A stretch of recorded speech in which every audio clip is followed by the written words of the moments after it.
and then seconds later, you get that knife twist, you get that reveal, and in the audience, I heard a whole bunch of like, oh, like people, like it was such a guttural reaction from everyone in there, and it was this emotional roller coaster that was done exceptionally well.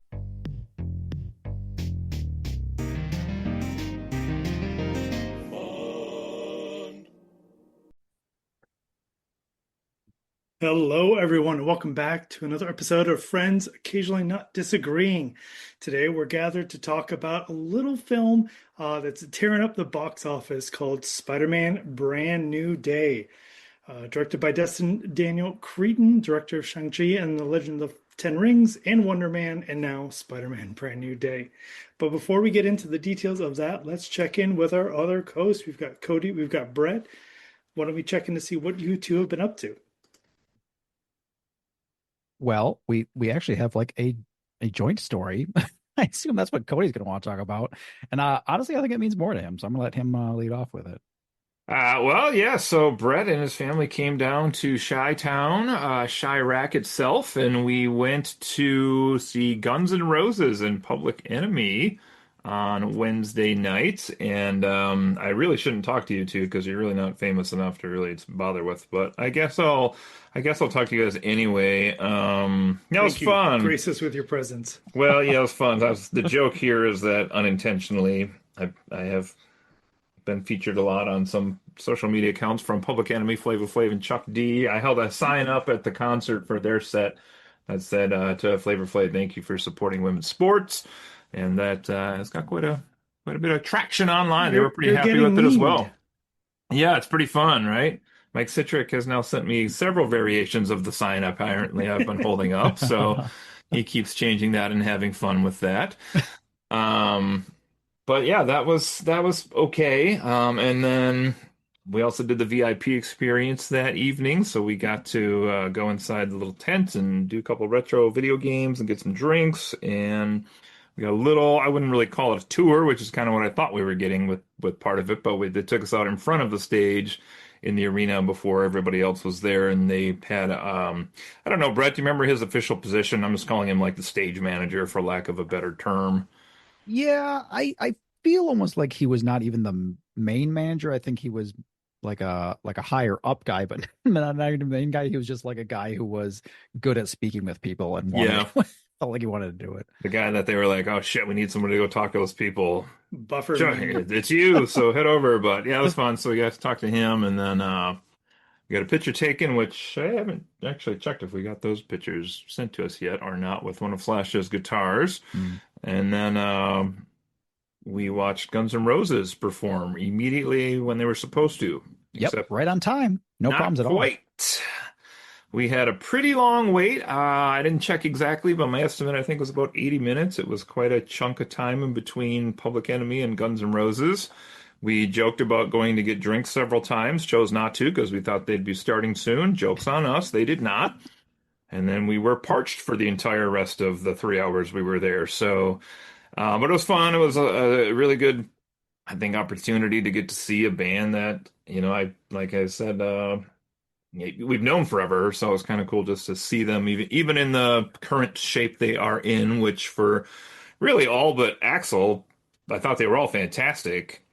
He was a little rough around the edges and sometimes in the middle as well at various points through the set, but that was a lot of fun. So was not, I would say, the highest quality concert I've ever been to, but it was definitely for nostalgia, really a fun one to be at. And I got to see November Rain performed live, which is my favorite song. So that was pretty awesome as well. And are you wearing a basketball jersey? Yes, I am. Milwaukee Beers. Nice. I just saw that and was like, wait, what? Um, yeah. So lots of fun. Beyond that, just a 1 second sentence. I've been playing a lot of Metroid Prime 4 as well, which is kind of interesting. Less enemy combat than any Metroid game I've ever played. Like there's still bosses, but in the stages, there's very few enemies, which is kind of weird. A lot of focus on like travel and exploration and a little bit of puzzle, a smidge more than a typical Metroid game. So it's a weird mix, but it's been a lot of fun. So that's me. Brett, what else have you been up to here Mhm. when you came down? I know you did a lot. Yeah, well, just a You couple guys of tidbits. maximized their time when they were here. Yeah, we did. So we scheduled our Chicago trip around this concert after Cody so kindly offered to give me the other ticket. And yeah, just a couple tidbits I'll add about the concert. Like I haven't seen anything online about why they were so late. Like I'm always expect like to some degree I was expecting it to kind of like turn into a like one of those moments like when Axel like famously like did not even show up for a concert, was just like drunk and like said I'm not doing it. Like one of those guys. Like I know Cody saw this or you heard it with your own ears, but like basically Axel came on and said he had an emergency dental procedure and that's why he was late. And that doesn't make any sense at all. Um, but that's apparently the reason why they didn't go on time. Um, the show was interesting. Like Cody said, it was the quality probably wasn't amazing, but I tell you what, I've been to a lot of shows, a lot of rock shows, like some of the greatest rock bands ever. And I think the most electrifying experience I've had was when they came out to Welcome to the Jungle. It was Ooh, nice. incredible. Being like 15 feet away, 20 feet away from them Yeah. performing it was just like, holy crap. Uh, but yeah, just such a great show. And but yeah, we wrapped our whole Chicago trip around that. We saw Cloud Gate. We went to Cloud 360, the bar that's 1,000 feet in the air. We took the boat tour on the river, which was awesome to see everything from that angle. Went to the Shed Aquarium, had some good food. Um, and yeah, there was, I mean, more that we did, but all in all, the whole family really enjoyed it. It was another great trip. Weather was pretty good, except for Saturday was rained out, but we were leaving Saturday anyway, so it wasn't a huge loss. Um, but yeah, I think we will be coming back at some point again because we enjoy Chicago. My daughter Right has a on. like weird, I think she's because we live here, but she basically is like, we love Chicago. She loves Chicago and she loves, I don't know, the people and the architecture and like the way it's spaced out and everything. And Mm. basically now just throw shade at like every other American big city when we Oh. go. And I'm like, oh, I didn't expect this. Like New York, she's like, great, smells like Pete. I want to go back. I was like, Broadway though, you love. Not She's like, wrong. smells like Pete. I want to go back. I was like, okay. How about Well, you, Dan? crap. Anything I'm going to say is going to be like womp womp compared to your update. My youngest started working as a host at Luminati's, and Oh, I installed a cat door. That's what I've been up to lately. nice. Very exciting stuff. So, Nice. Cat all door where right. there previously hadn't been one before, or Solid door, cut a hole through it, and yep. have like a RFID enabled like swinging door thing. Because Oh, this is into my daughter's room, and fancy. one cat is Yeah. hers, and she only wants her cat in, the other cat's not. So. Oh, okay. I wondered how you lived there but didn't have a door where you wanted one. Okay. Yeah, yeah. Previously there was a like kind Wow, of like a yeah. kid slash cat gate, so we're I'm improving upon glad my headphones ring because my daughter would want that and I just said Oh that. yeah, no, it was hellish getting that thing in. All right. Well, with us checking in here, let's go ahead and break into this little film that is well on its way to grossing $1 billion globally, seeing 355 million in the US for this weekend. Although I have to admit, this weekend they keep stretching it out even more and more. I got into the Amazon Prime showing on Wednesday, so apparently the Mm. weekend is stretched all the way into Wednesday, which is Mm. helping this a little bit. At the same time, it seems like it's selling out all over. And that's a long way for me to say we're going to be talking about Spider-Man Brand New Day here. This is the fourth Spider-Man titled film in the MCU, kind of opening up, in my impression, a new trilogy or a new set of film. But let's go ahead and start talking about the characters in this film. And I'm gonna mention really early on that there's a major character in here, and in fact, probably the main antagonist, who's kind of a spoiler. So we'll save her for the end. We're going to talk through the other characters. Why don't we go ahead and start with some of our big ones here? We've got Tom Holland returning as Peter Parker, aka Spider-Man. Zendaya returning as MJ Watson, as well as Jacob Baton returning as Ned. So why don't we start with these kind of three core characters? It's interesting the way characters are used in this film, and I've already kind of given a little spoiler that I enjoyed this quite a bit, but those three form a core to this franchise, really to the likes of which I don't think we really have in a different Marvel property.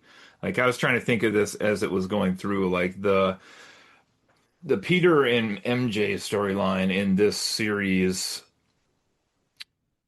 I mean, maybe I don't even know. I'd say like Tony and Pepper once upon a time, but I don't think it Yeah. reached this level. Like I was thinking Gamora and Star-Lord. Like I just they seem to have like a more realistic and they're earth-based and they're younger and it's just it seems like a relationship people can really attach to, they can relate to, and then Ned thrown in there as well as like that best friend or the third wheel who doesn't mind being the third wheel, doesn't seem like, which is totally awesome. Um, I mean, it's great. It's like Peter's best friend and his girlfriend both, and they really, I think, are just the heart of this entire series. And I think the way they presented those three's interactions in this movie was fantastic. I can agree with all that. I really enjoyed that it felt like Tom Holland did a great job in this movie. I feel like of being, because he was older, like he wasn't a teenager when he was in the other movies, but came across as a teenager Mhm. pretty well, and like really feels like in this movie, he did a great job of feeling like an adult, and like we didn't really get to see that transition too much. There was like kind of quick time jumps, but um there was a feeling to me like he is older now, and the way he treats things and sees things differently, and that came across really well. I I really enjoy Zendaya at just like the way she speaks about things. It like is just very like straightforward with things. It's a fun personality within the movie. It still gives some a little bit of warmth and some humor to things. And yeah, Jacob Batalon as Ned again is like he's a very lovable character. Like he's just a fun kind of goofy guy, uh, kind of happy-go-lucky kind of person, and just the kind of person that you like think you would want to be friends with in real life. Um, and they Yeah. really do like come across as like a true friend group, and something that I think is easily relatable to a lot of people. Yeah, I was really, Cody, you were kind of talking about how much that is almost this like triangle of characters. And I obviously in the trailers they kind of showed some references that even despite the spell, Peter was still like interacting with them, even though they had forgotten who Peter was. And I walking in, I wouldn't have been surprised if like there was a little bit of interaction, then almost the characters disappeared. I think I would have been disappointed because these characters really have been such a big part of the Spider-Man movies previously. So really glad to see them. Really interesting to see kind of how they like played with them and almost like, despite forgetting who Peter was, they still somehow came into Peter's orbit and somehow still connected Yeah. with Peter. And especially Ned's kind of obsession slash tracking of Spider-Man and the building of the app. I think that really, because he was the guy in the chair, and this is what the guy in the chair would do if he wasn't like best friends with that hero. So I thought that was a really logical progression. I'll say for MJ, uh, I felt like I was missing a little bit of the weirdness. It was really awesome. She put her stamp on that character in some of the previous films where she was just like, "Oh, I'm not even in detention. I'm just drawing people in distress." Like some of those kind of like weird, quirky things. I think that was missing a little in this film, but like she also had some very different roles to fill, as we'll probably talk about as kind of like the plot of the movie. But it was great seeing these. I mean, these characters are just so phenomenal interacting with each other, even if they don't even know who Spider-Man is. Like it's still great to just to see them sitting around like building Legos. That was a great scene. Yeah. I Hmm. mean, I've read different than this on some websites yesterday and today, but I will make the bold statement that I think they used every character in this movie to the correct amount of minutes, which I Wow, can't think of for a lot of movies. There was no character I wanted more minutes for, and there was no characters I thought they short served for what they were in the movie. that's a great point. Could have I gotten more of think the I agree. more of the bathhouse would have been all right. Ah, because you have some feelings about Florence Pugh, and actually, Brett, that's a great transition. Let's talk about some of the kind of like I don't want to say secondary characters, but like hmm returning other big MCU characters, which let's talk about the first one. Florence Pugh shows up. I had no idea walking into the movie, so it was great suddenly seeing Yelena show up as kind of a almost pseudo like Nick Fury-esque in terms of like, hey, I've got this visibility, I can give you some details and stuff, but also like you jabbing at Spider-Man the way that Yelena always does. What do we think about Yelena?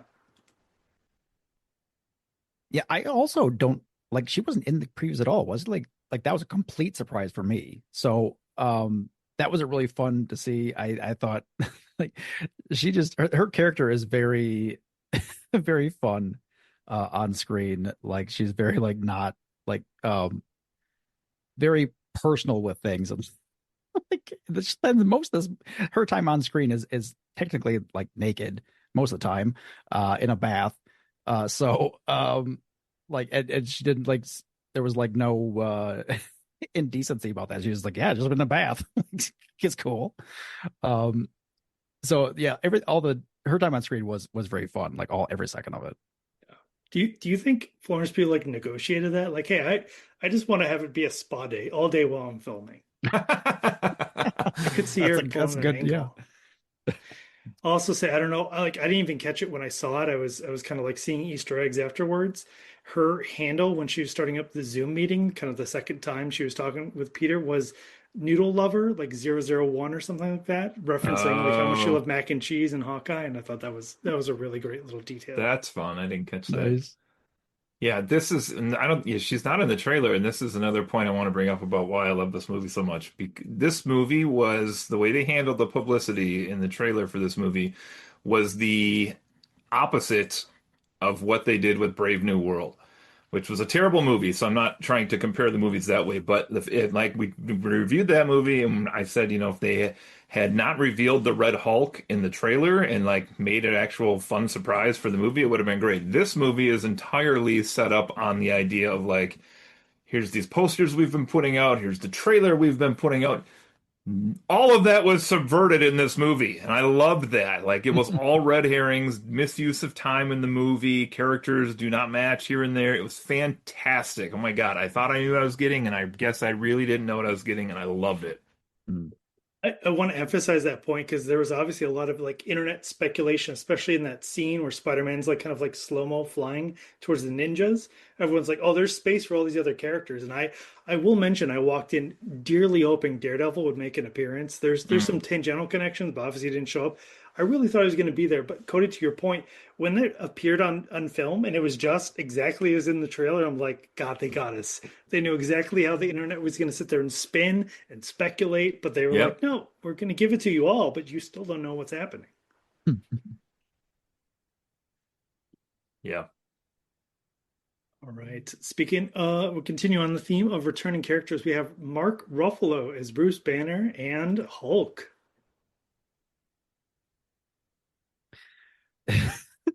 I think like the thing I think about most about this is like every movie he's in, like poor Bruce, he's always the problem. He's just he just wants to be Bruce Banner, and he's just always the Hulk, just destroying things, like making a mess, and it's not really any different here. Yeah, it's a fun little connection. Dave's not on this podcast, but I mean, this movie had exactly what he is always Oh asking yeah. for, which is all these connections to the bigger MCU. Um, I guess I don't know. I mean, maybe if somebody hasn't seen all these movies and was like Spider-Man and went in to go watch a Spider-Man movie and suddenly they were like, who the fuck is Frank we'll talk about, or Yelena, or I mean, they probably would recognize Bruce Banner, the Hulk, I guess, at least later when he saw Hulk. But this is another good example of like, I thought he was another character that seemed like he might only have been in that one scene about the inhibitor, and like that's why he was in the movie to have the little scientific conversation. But each of these characters, these big three from the MCU, are used twice in the movie, and I love that as well, right? It's like you get the initial time you see this character, and then they come back, and that second time they come back, maybe less so with Yelena, but like has more meaning for the actual plot of the film, Mm, which yeah. I really love that.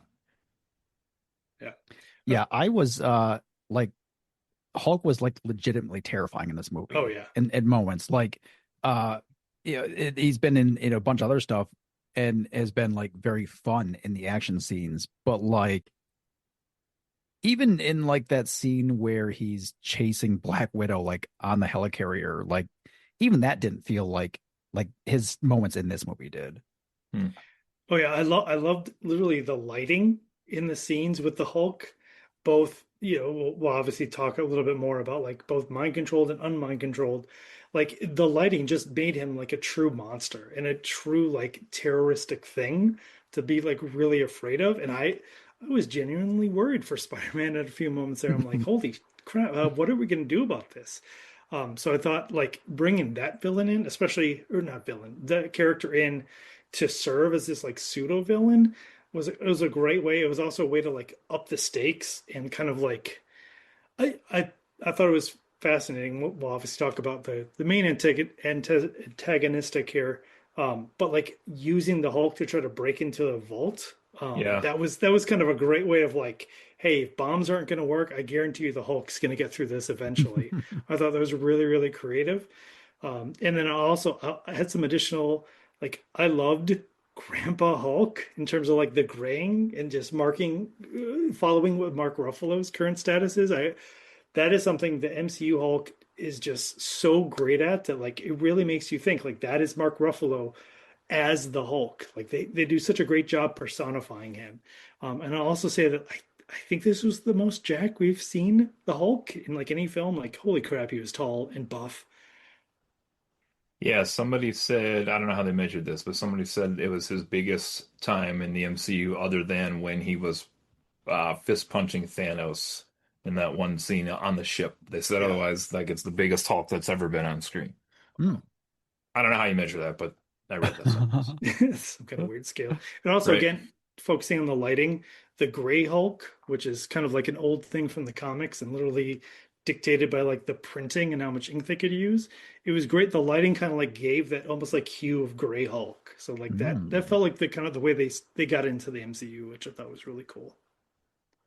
Yeah. Anybody have any issues as far as just the presentation of the Hulk? I know I saw that on some websites in terms of like he's Professor Hulk, he's regular Bruce Banner, he's Banner with a broken arm, he's Hulk with a shriveled arm, he's Hulk that's fully formed Hulk. He has had quite an arc despite not having his own film at any point in the MCU. Like, yeah, you're exactly right. Like, he's been going through different phases.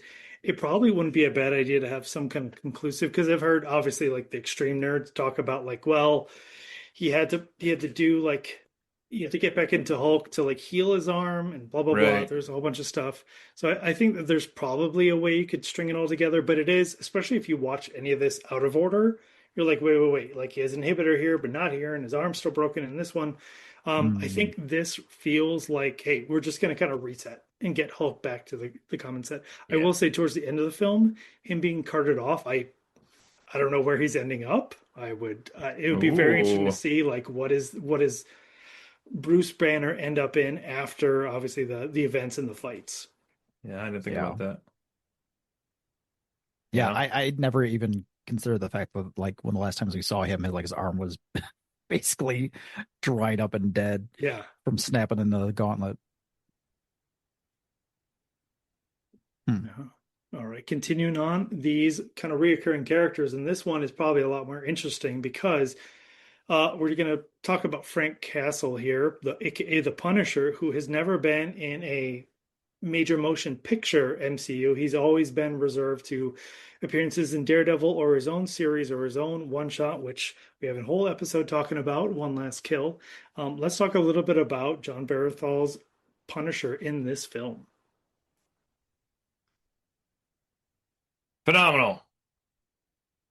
There you go. He's so fun, honestly. He's such a fun character. Like he in Daredevil has been great as well. I mean, in his old Netflix show, that was a little grittier, a little more I want to say, I don't know, hyper masculine, in your face, super violent, hyper violent type stuff. But the stuff he's done in the MCU proper, I think, has been really, really fantastic. And we talked about, I think when we did the Punisher special, like that might be John Bernthal being like, let me get all this stuff out for my character now because I'm going to be in Spider-Man later, and I probably can't be that same character in that as I am in this. But they did some really great consistency with his character, just in terms of like he was never happy through the movie. He was always trying to say like a swear word or something angry, or I mean, he still gutturally like grunts a lot in this movie more than he talks at points. Yeah. But it okay, granted, some people are going to say, like, we haven't seen any interaction between these two, so how is he like his buddy now or his mentor now or whatever in some way? And I guess at the beginning of the film, there's a little bit of like Spider-Man's like, I saved you at this one point that we didn't see, so now you owe me here or whatever. But Yeah. Staten Island's the new so Budapest. the new Budapest, yeah, but such a fun rapport between the two of them. Just like I heard somebody describe it as Tony was his dad and now Punisher is his crazy uncle. Yeah. Um, but yeah, go ahead, bro. What do you got to say on it? Yeah, I mean, I just echoing a lot of what you said. I feel like he is just really great in the role. It's just very fun. It just like exudes that grittiness that you would expect from the Punisher. Um, and yeah, just feels very raw and edgy, and works as an awesome foil against Spider-Man, who is like good, good, good all the time, and he's Yeah. just like, I'm gonna shoot this effer in the head. Spider-Man's like, no, you can't do that. He's Can't like, do yes, I'm that. gonna. Like, the back and forth between them was awesome, and like every scene where they're just like arguing, and like no one's giving up on the what they think is right. Um, and yeah, he gave us like almost every time he spoke, what he got in a shit or a damn or a something like not one of the A-list swear words, but it was a good B-list swear word. Um, and it was very fun, and like every time that they were together was great, I thought. Yeah. I know John Bernthal and Tom Holland have like a whole bunch of history before this. My understanding is John Bernthal literally helped film Tom Holland's audition tape to be Spider-Man. Oh wow. And that John Bernthal, who was the Punisher at this point, actually like vouched for Tom Holland. So like these two have been Wow. friends for quite a while, and like kind of like MCU adjacent for a bit. So it was fantastic seeing these two characters finally come together. And it felt like their rapport is something you can only get from some like friends who have like been together far too long and are sick of each other's shit. And it was really great to see. It feels really weird to say like the comic relief was the Punisher, but that's kind of what it was. Like he Yeah. was he was Yeah. he was the one bringing up the jokes. He also I really appreciate the fact that they showed that cabinet full of the photos of his family, because Yeah. that's such a huge through line for his character. I'm really glad that they put that in there. And I agree. I think Cody, you mentioned that one last kill felt like, yeah, him having to get out all the ultra violence so he could get to this kind of more like PG-13 Spider-Man esque level. So I thought that was really great. And this is I it's gonna be very interesting to hear about like the kids who really love Spider-Man. Like, who's this Punisher guy? Oh, there's some series over here, and like what they go through. I can't recommend that, but at the same time, this is the kind of duality of Marvel. Marvel's always had like your Spider-Man over here and your Marvel Knights with Punisher over here, and like they're tangential and they'll interact, but like, hey kids, be careful. It would Yeah. have been really awesome if they had worked in a line where basically Punisher says like, no, kids should not be paying attention. Yeah, Like I I think they feel like they could have fit that in somewhere, and it would have been like so great. yeah, that would have been a great reference in there.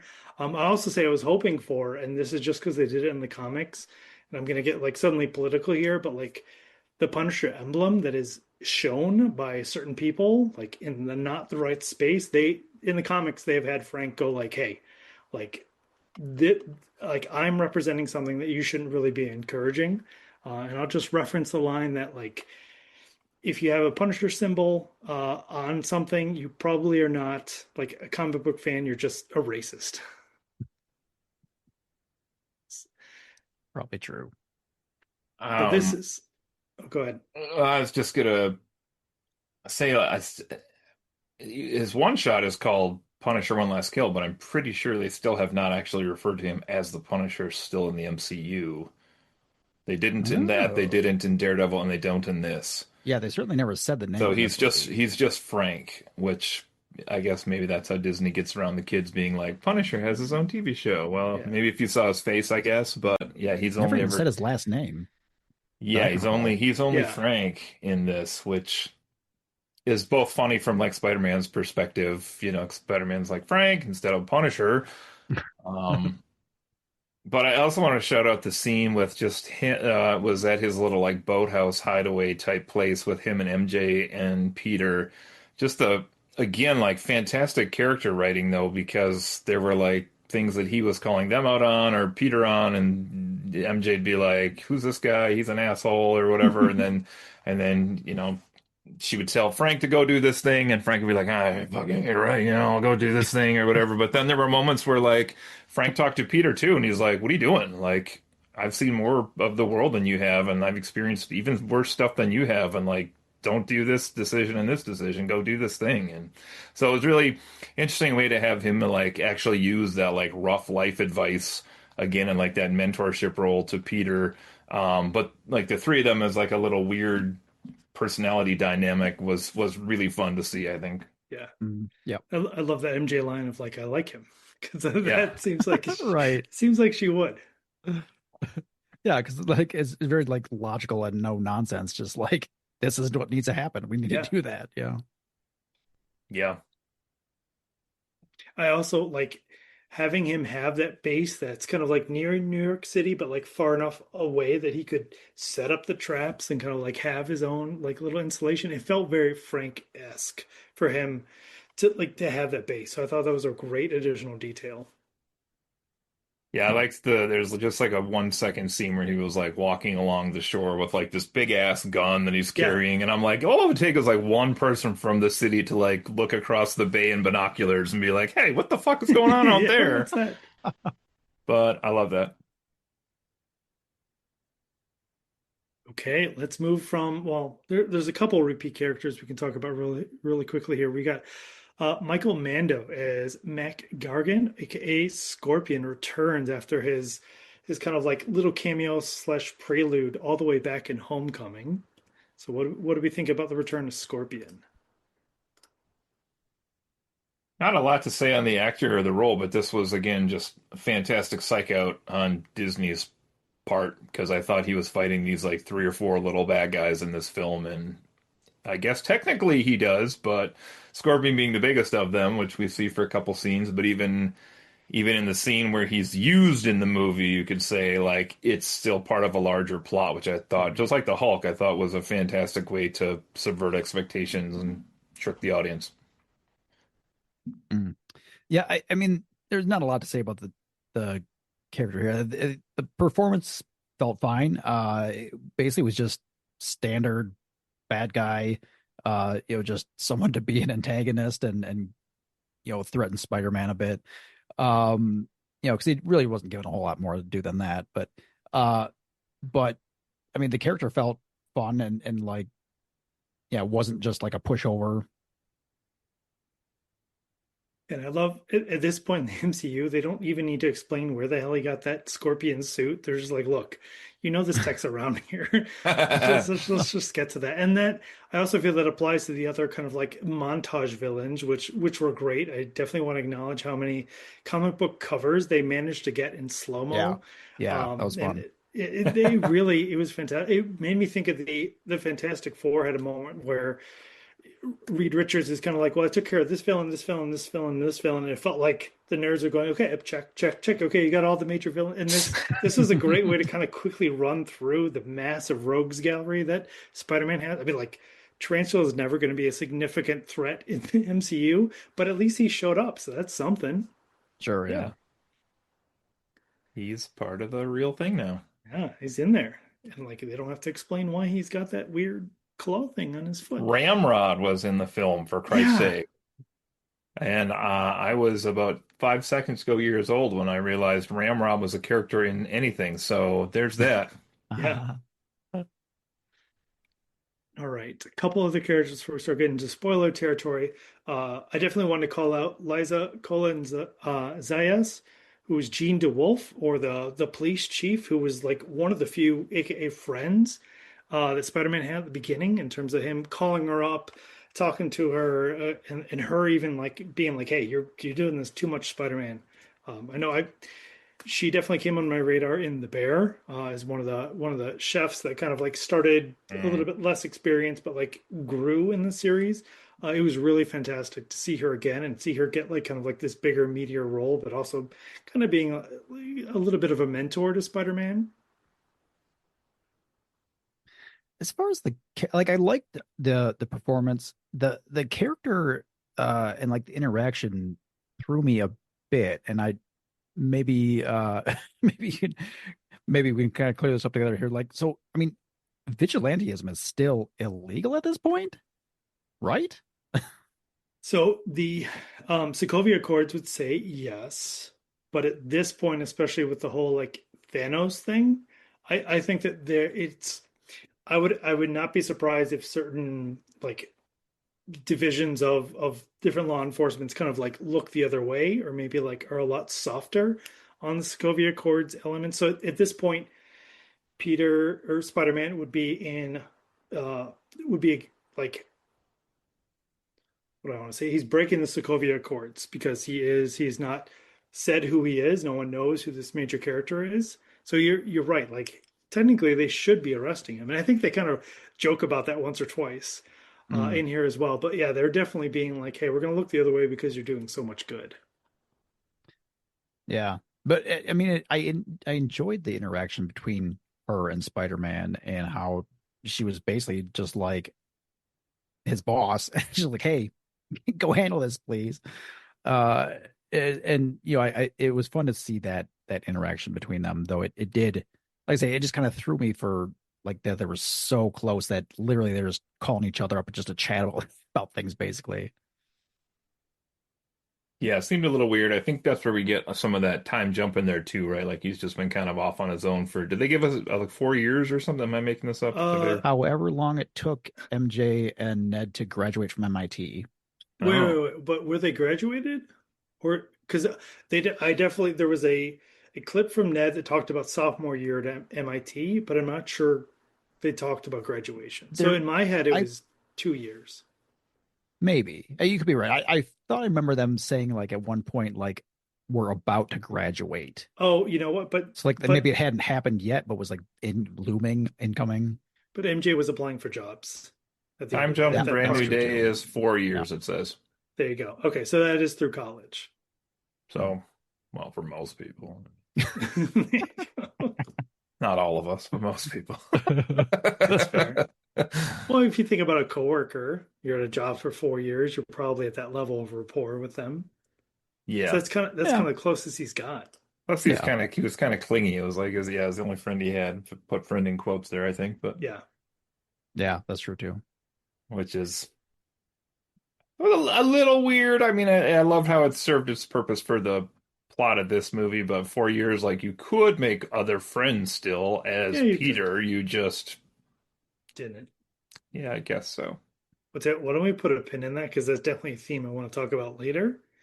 And let's start easing our way into spoilers here by talking about Tremel Tillman as William Metzger, or Bill Metzger. So this is the head of the Department of Damage Control, who obviously is interested in getting Spider-Man's help on a couple issues and becomes one of the main propellants in terms of the main storyline. What do we think of this character? I had questions as to whether it is a comic character or it's just one they made up. I mean, not that it really affects the movie any, but that question did come to me like, is this actually an established person or not? But I can confirm he is a comic character, and not only a hmm. comic character, but he is actually an X-Men slash mutant related character. So he is Oh, a part of the anti-mutant militia in the aha. comics. Well, that fits with a lot of the rest of the story. Yeah. Okay. Yeah. As far as performance, I thought it was pretty good quality all around. Um, I think the way the movie was set up was very easy to suspect him of not being Yeah. true like the entire time. Uh, certainly I didn't feel that way. I like right away I was like, no, no, he's shady. And that was always in the back of my mind the whole time. Um but I enjoyed the performance. The character came across uh as a good person, even though I had doubts about him. Yeah, I'd echo that. Kind of a slimy PR type personality to people he interacts with, almost like, we're doing this to help you. We need to analyze the bad guys so that we can use their powers against them. We need to have this rehabilitated other group that we haven't talked about. Maybe that's a spoiler, maybe not. No, that's in the trailer, so maybe not. Like the hand, Yeah. just like there, and maybe it's like, oh yeah, we have rehabilitated them. They're You like our know, guards now. It was like, totally normal. We just have a okay, ninja hit squad yeah, on payroll. because we're paying them, I guess, or something. I don't know. They just needed a dad. Yeah. That's what it was. So, question. This was my impression. Seeing him in Severance as Milchek caused me to immediately be like, kind of like give a shifty eye to his character. I'm like, wait a second. Like it was almost like embedded in me from his performance in that show. Like it didn't take very much for him to, yeah, the ninjas, the super vault he's not talking about, the like, I don't know what VMAX is. Like all of this was like, no, I don't, something's wrong here. Mm. Yeah. I mean, Which, I don't think he did know what Emacs was, but we can talk about no, that it's later. true. But still, He like, wasn't lying. no, that was the weird, honest thing he did do. Yeah. All right. Well, speaking of the mutant element of his character, let's go ahead and dive into Sadie Sink. This was a big mystery leading up into the film. Obviously, we knew she was cast in here. She was a fairly major character, but they wouldn't announce who she was. And I don't know what your experience in the theater was, but when they flipped that laptop to show what the results of that facial scan was, and it said Jean Eloise Gray, there was a lot of gaps in my theater. I know I definitely like. It took me a few seconds to really wrap my head around it. I know there was a lot of implication, a lot of people thought, but like actually seeing that confirmed, it was quite a shock. What was the reaction from you two?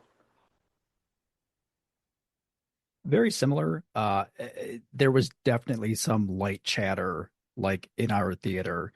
Um, it wasn't like a big reaction, but like you could tell it was like very quiet, but people were like like whispering at each other. And that's exactly what I did. Like I leaned over and I was like, because my son was sitting next to me and then my wife was on the other side of him, and I was like, holy crap. So it was a moment for me. Like we had talked about it beforehand, my wife and I like speculating, like, well, who could she be? Because it's got to be somebody big. It can't just be some random villain. Like that would be a terrible way to promote it. Um, and like I think Jean Grey was at the top of our list, but we also, because of what we've seen coming up in future films for characters returning as they're what we've seen them previously, we were like, well, how does that work if she's Jean Grey and James Marsden is still Cyclops? And so we kind of dismissed it, but here it is. If you want to call your Cyclops James Marsden, check out our sponsor, Hims. Um, yeah, I actually went up and got a slushy refill at that point, so I missed this. Who was she in the movie? I'm joking. Yeah, it was really, really cool. I didn't know who else. I mean, based on the plot of the movie as it was going along, it was definitely pointing in sort of that direction, but also maybe a little different use of her powers than we've seen depicted previously in films. So I think, A, because she's not really fully cognizant of her own abilities at this point, and B, just, kind of a different power aspect of what she typically does, I guess. So I thought it was awesome. I thought it was really I mean, I know they're building this big MCU, and a lot of people at this point have problems with the fact that it's so big and it has all these moving pieces and stuff. But I thought just like what a ballsy choice to like bring in one of the X-Men to be the villain in this Spider-Man film. Like, what a cool way to introduce somebody who's Sadie Sink's a young actress. I'm assuming going to be in the MCU for probably a long time if this thing keeps Mm. going on forever. I thought that was really cool to bring her in. And once we knew who she was, then that kind of changes the film too, because despite what she does in this film, you'd have to think long term she's going to be a hero in the MCU. So subtracting that, I mean, really, this film only has about maybe 10 to 15 minutes of on-screen villains, period. In which Mm. Yeah. I was like, that's also awesome that they built a really cohesive movie with a good plot line without burning another villain. Like that's sometimes the problem with a lot of these films. They're like, there's Red Skull and he's dead. And here's this person and he's dead. One and done. Yeah. That was kind of the Yeah. MCU Or formula for a he's long locked time. up, obviously, to be used in another movie. Yeah, something like that. And I was like, this is such a fun twist on the formula to be like, let's use a hero that'll be in the MCU down the road as the villain in this movie. We talk about later the like, the plot or the machinations for why she was doing what she was doing. But yeah, just really fun. I thought that was really cool. And also just I'm just really intrigued, like Brett said, like how does that lead to the X-Men in this universe? Like, is she Mm. now the first Domino that we'll see? Much less the character Domino. I don't know, but I don't know. I thought it was really cool. How about you, Dan? Yeah, I obviously I'm a huge like X-Men fan. In fact, actually, we should bookmark like the X-Men 97 cartoon to do another episode on. Because that before this, I would say that that was the best thing Marvel's done in the past couple of years. That cartoon series is just so great, both in Wow. terms of continuing what came out in the 90s, but also like bringing in so many X-Men storylines from the comics in this great cohesive way. And it's the X-Men cartoon was always a soap opera in like spandex, and it just the secondary this 97 series just continued that. So I will admit like obviously there's a lot of chatter about her being Jean Grey before I walked into the movie. Walked in, saw the action she was doing, and there was multiple points I was like, no, she can't be Jean Grey. And I want to make sure to emphasize there is a moment she possessed a dude. It caused him to walk backwards into the street, and that man got hit by a car. So Mm. Jean Grey has at least a body count of one, not to mention the helicopter that was stuck up there, which I would assume a exorbitant amount to get that man down. Like so I was really watching this going like they can't be Jean. They can't be Jean. And then when they exposed it, like I like in my head I was really having a hard time kind of like balancing that scale of like the Jean Grey I've known for literally decades now versus the Jean Grey I was seeing here. And I think exactly like you both have been saying, this kind of like the beginning of mutants in this series. I think that is it's okay if they take these characters and like show a different angle. Like I think it'll be really interesting to see these characters, especially Cyclops and Jean, if whatever in the new version is this kind of like younger, they're like the world is not kind to them. They're trying to figure it out. I that was always with X-Men the more interesting angle to me was these characters who were they were just figuring out they had powers. The whole world was against them when this happened to them, and they had to figure out how to balance their way into that. And it seems like that's what they were doing with Jean. Whereas, kind of in the comics and both the animated series, she kind of had a little bit more of a. She definitely had some traumatic stuff early on, but she had a little bit more of a cultivated upbringing because Xavier found her pretty early and was able to help her and train her. So I had to balance it that way with myself to say, okay, she's got more of a trauma. There isn't a Xavier kind of like guiding her hand through this, and she's having to figure it out herself. Her sister is being kind of like one of the main impetus or the main impetus of her like kind of the way she was acting was fascinating because I forgot she had a sister. I literally had to look that up after the movie. I'm like, wait a second.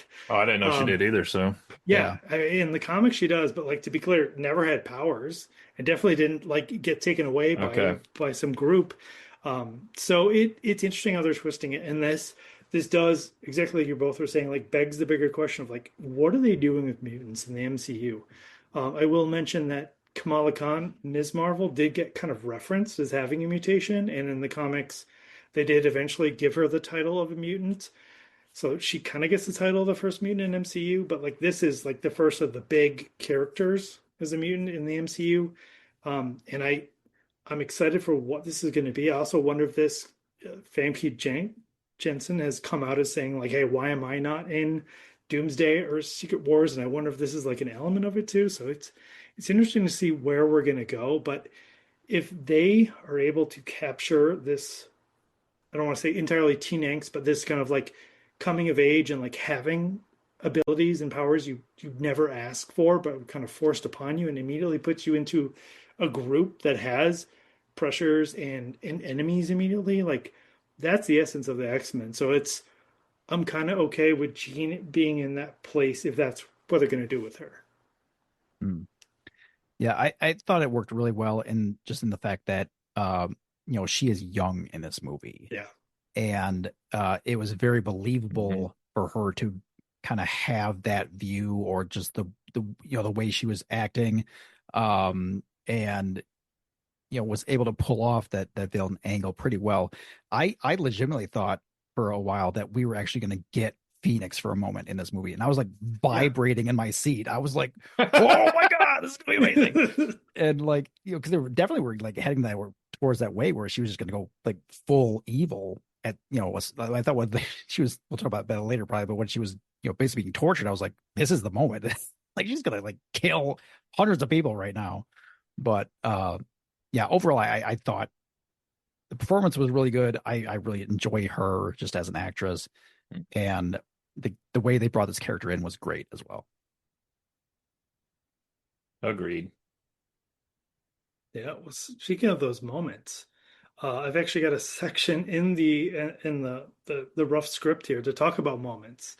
And one of them is about kind of the whole VMAX or experience with her sister, her kind of like torture on the island. I mean, this is kind of like way jumping ahead, but this is kind of the crux of the movie, or at least like one of the main focal points. And I wanna give credit to Mark Bernardin to phrase it this way, but it really made this movie make a lot more sense. The moment they showed it being Jean Grey, this felt like it stopped being a Spider-Man film and was a Spider-Man in an X-Men film.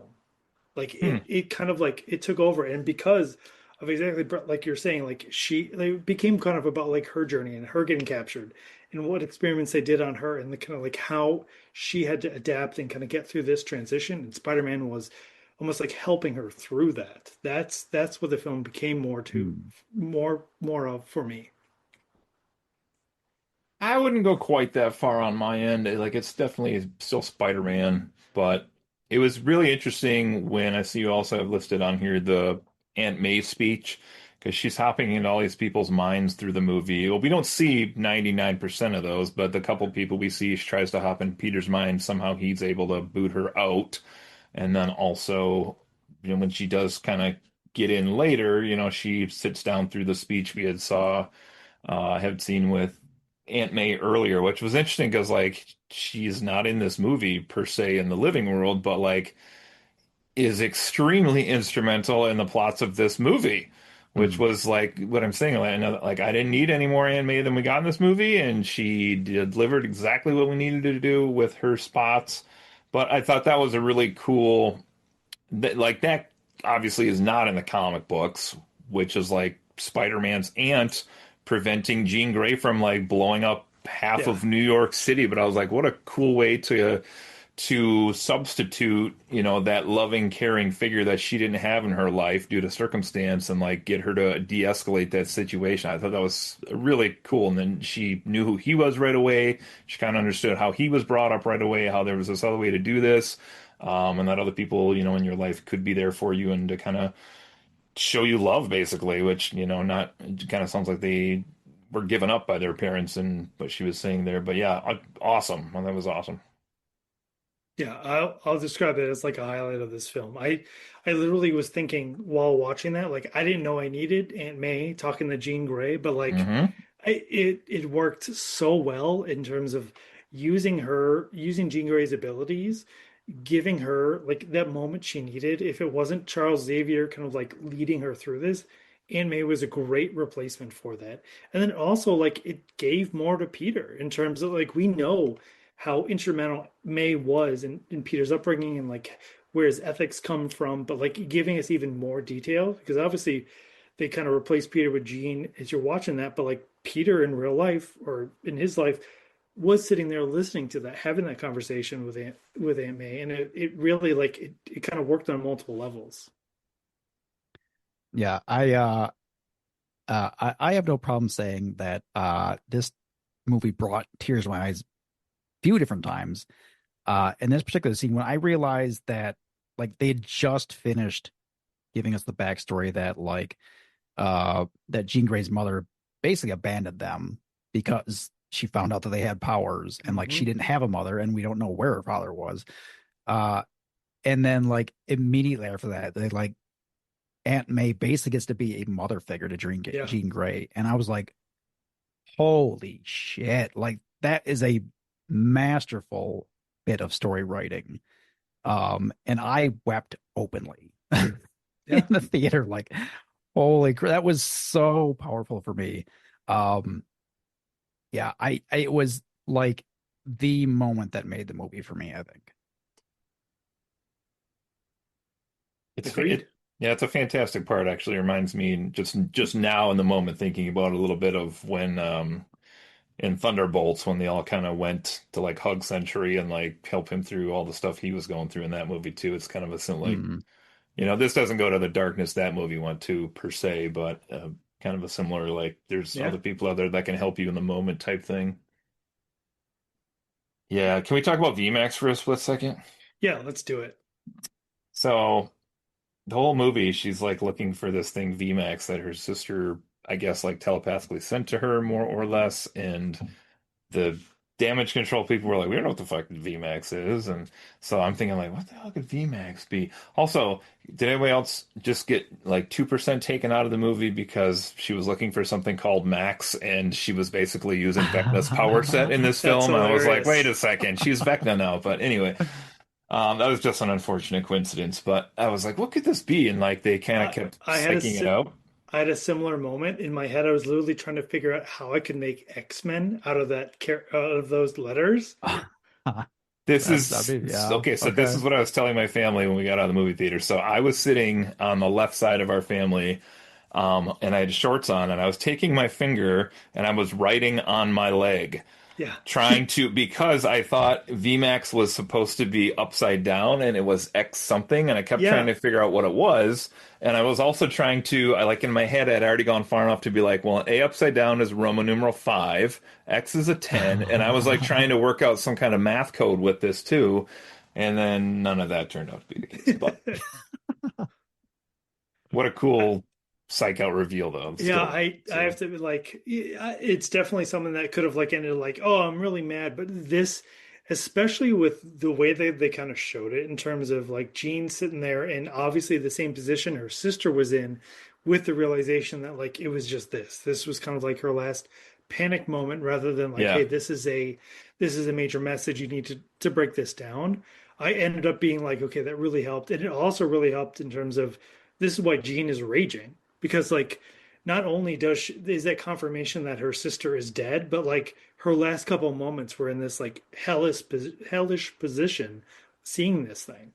yeah, very subtle, but just the fact that like her head had to be tilted back to Yep, see it on the ceiling, I was like, oh Mm. fuck, her sister was like literally dying in that moment. yep, Yeah, that's kind of the process I went through as well, was when they revealed that VMAX was just a, a broken sticker on a ceiling vent. yeah, I was like, oh, but the same thing. Like I was like, frickin' that, like that was like that message that she managed to send out was like literally her dying message. And then it was like that, like was a hard hitting moment then as well, even though like the initial reveal was like, oh, so it worked well for me in the end. all right. I do want to rewind a little bit because it's kind of referencing the Jean Grey kind of confirmation in the theater and getting like I heard an audible reaction to that. The other big audible reaction I got in this movie was Jean is implying that she's going to take over MJ or she's going to hurt MJ. Peter is racing to go get MJ and protects her, grabs MJ, brings her to the rooftop. It's just a classic Spider-Man trope, right? And the Peter's talking with MJ, and they share a kiss. The kiss that like references back to the mask little mask pull up from Spider-Man 1.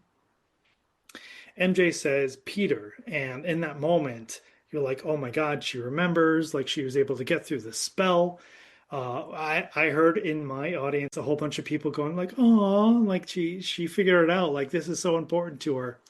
And then seconds later, you get that knife twist, you get that reveal, and in the audience, I heard a whole bunch of like, oh, like people, like it was such a guttural reaction from everyone in there, and it was this emotional roller coaster that was done exceptionally well. And all of a sudden, like the lighting of the scene made a whole lot more sense in terms of that red, ominous neon that was lighting everything. Being on the rooftop, I wanted to hear a little bit about this moment because I think years after this film, I think people are going to be talking about that moment and like how you felt in there. It was literally like it's like showing you the greatest thing ever and then literally pulling the rug out, just completely ripping it away. And it was so dirty and so great. Um it really was like a they punch you with like one emotion and then sucker punch you with a different emotion. And both were equally well done and like impactful. Um this was another moment where I wept. I was like, because it's interesting because these two characters um haven't really had that much time together on screen where they're like as a couple, but still, I don't know if it's maybe in part because they're together in real life and like maybe that's like mingling with some of like my feelings on it, but uh, like I really, really wanted like her to remember, like really Yeah. wanted that, and then got it, and then like lost it. Like womp womp. Yep. I don't think it hit as hard for me on that particular moment as it sounds like it did for you guys, but I did not see it coming. Like when it happened, it was the moment and then taken back, and I was like, "Ooh, this girl is evil." But yeah, that was not the Peter MJ moment that I thought was the Peter MJ moment of the movie for me. So Mm. let that sit there. Unless that's where we're at, then I'll just talk about that. A Um, little like Brett, like you're saying, I think both in terms of that's a couple in real life, and I'll also say that just historically, all the way back to the Tobey Maguire, Kristen Dunst, like that whole MJ Peter relationship, and how much you want those two to go together, but somehow they're magnetically opposed, and things always come between them. Like Yeah, that was definitely that's a lot of what was playing in that moment. true because it's the I, same characters in different, three completely different series yeah. essentially. Yeah. I will say I did notice because historically MG's always freaked out whenever they do the web swinging, and I will say that like I noticed she was really calm as they were swinging to the rooftop. I'm like that mm. seems weird. Especially they did such a great job making references back to other moments in the series, whether it's like the Star Wars Legos or like Ned's guy in the chair. That was the one I was like, oh, did they forget that? Did they miss that? And then immediately I was like, oh no, it's a different character. That's why. Mm. Yeah, my wife picked up on that too, and I missed it. She does pretty well with that at the end of the movie as well, I think, though. She does. Yeah, it seems like she's Yeah. better with that last one. Although that is the saddest awkward in terms of like, hey, I don't have a way home. Oh, Can I yeah. catch The a walk of like shame, the swing oh of God, shame. swing of shame. Um But then she invited him up, so it's true. waka That waka. did help a lot. All right. Something that I have to admit, I'm very impressed that we haven't even brought up a major through line of this movie. I want to make sure to talk about is this kind of like Peter's emotional detachment from everyone else literally materializing in a imbalance of DNA in his system in terms of his arachnid side becoming more pronounced, both in terms of like it causing his abilities to be supercharged, as well as his aggression, leading into him developing organic web spitters or That was web interesting. spinners. Yeah, tell me your reaction to like this kind of like arachnification of Peter in this movie. I thought he was going to go further than he ended up going by the end of the film, which seemed to be kind of like a happy balance medium where he's God mode and can use both. But I expected him to go further into the spider than he did in the film. I mean, we did get a little bit of that in the trailer, where we knew he was kind of going through this Yeah, metamorphosis, and there was. Didn't it turn out to be like a YouTube video or something of the guy that was yeah. like going like the spider goes through three metamorphosis phases or something like that, which was that What was in the what a trailer too, redirect. correct? Yeah, it was. And I was like, oh, that's gonna be huge. Not Random only video was that he clicks off for like 1 second. because not only was it like in the trailer, like you said, it's Keith Davidson. Like Oh, that's who that was. Okay. uh yeah, so like it's a major like voiceover actor. So everyone was like, well, they're not going to give this major like voice actor some like bit part, and they literally did. It was a great misdirect. That's who. Okay, so I knew he was in the credits, and my daughter, who is the world's apparently biggest Keith David fan, um, knew she heard his voice, but she couldn't remember where in the movie she had heard the voice at. So interesting. That was him. Okay. Yeah, I thought he'd go further than he did, but it was fun to see his I don't want to say his powers, but like his mutations go to a next level with like different types of web fluid and like different types of strands that he could shoot out that were like gooier and a little, I mean, it seemed like he could spray like it almost looked like he had like a hose nozzle for your Yeah. garden and was like click click click click click. There, there were a couple moments where like there's satirical like versions of Spider-Man, like, oh, he's shooting web stuff from or white stuff from his wrist, and I was like, oh my God, they actually like put that into the movie. Like, it felt like they almost went a little bit too far, but like it was really interesting. I also love that he referenced like, oh, well, Peter too had organic webbing, so that's kind of cool. I Mm. also love, and I keep Yeah. replaying in my mind that like moment where he gets grossed out that he's doing it, that like kind of like that Yeah, gag. that was so good. That's so great. And I will Yeah. apologize. It's Keith David. I got it wrong. Keith David is the voice actor. Mm. Okay. Um, yeah, it was so you had the parts where like he was just kind of first like figuring that stuff out, and like they really use that well as a uh lighthearted kind of like a comical thing. Where he's like literally like, turns it on, like can't figure out how to turn it off. He's like Yeah. just everywhere. And then like it basically gets to a point where like he figures out how to use it, but he literally has to say web on and Yeah. like web off, like we just saw the Nicolas Cage version doing, Yeah. um, which was humorous.